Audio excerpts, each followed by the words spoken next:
A die was rolled 12 times and only 1 6 appeared. We have to test at the 5% significance level that the probability of a 6 on this die is less than 1/6. Let's begin by setting up our distribution. We have x, which is binomially distributed with parameters 12 and p. We have the null hypothesis, p equals 1/6, and we have the alternate hypothesis, p is less than 1/6. We can calculate the critical value. That's given by the probability that x is less than or equal to 1. To work this out, let's go to the distribution application. We have a binomial. The tail is x is less than or equal to. X in this case is 1. Num trial is 12.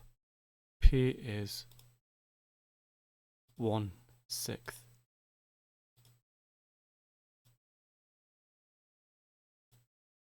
You will find the probability that x is less than or equal to 1 is equal to 0.381, etc. If we compare this with the 5%, this value is greater than 5%, and therefore we do not reject H0. In other words, there is insufficient evidence to suggest the die is biased. A coin is suspected of being biased towards heads. The coin is tossed 15 times and 12 heads are thrown. Test at the 5% significance level if the coin is biased.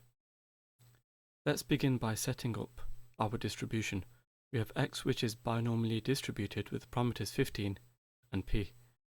We have the null hypothesis, p equals 0.5, and the alternate hypothesis, p is greater than 0.5. We can calculate the critical value. This is given by the probability that x is greater than or equal to 12. We can calculate this using the distribution application. We have a binomial distribution. Let's change the tail to the third option. X is 12. The number of trials we have is 15. P is 0.5. You will find that the probability that x is greater than or equal to 12 is equal to 0.0175, etc. And if we compare this with the 5%, we find that this is less than 5%. So we would reject H0. In other words, there is sufficient evidence to suggest the coin is biased.